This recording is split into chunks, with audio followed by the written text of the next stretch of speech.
Unong yalam ka BJP but MLA ka penthor umkra uba AL hek ha ka shipho trik jilio ula ong baka sorkar pedeng kalapan pau sya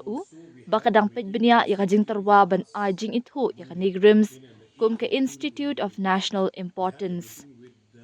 Habak keren syakilat patai kubor uba hek ula ong bakam hashwa ula ra ya keren ya ka kam bat umentri ka tanat ka koi ke kya barim ka sorkar pedeng ha ka ba ula yo ya ka jubab ka bas ngotanan.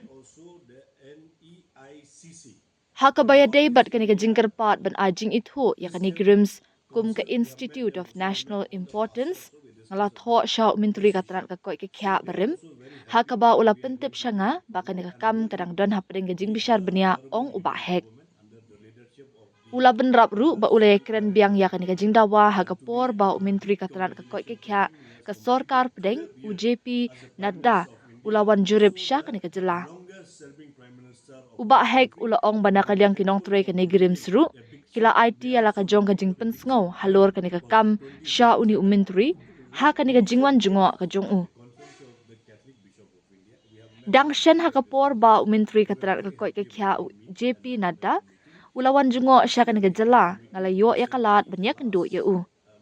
na kalyang kinong turay ka negrim sru kila IT ha u ya ka dorkas ka bakerpat ban penbana ya ka negrims kum ke Institute of National Importance.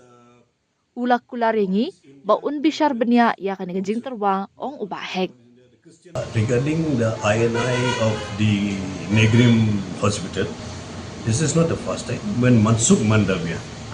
when he was health minister, that time also I have written to him, and also he had acknowledged me very clearly that is under the considerations.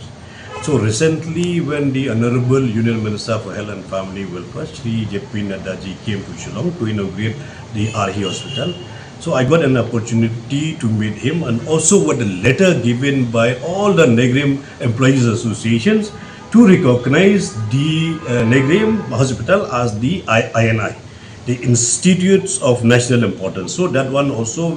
he already given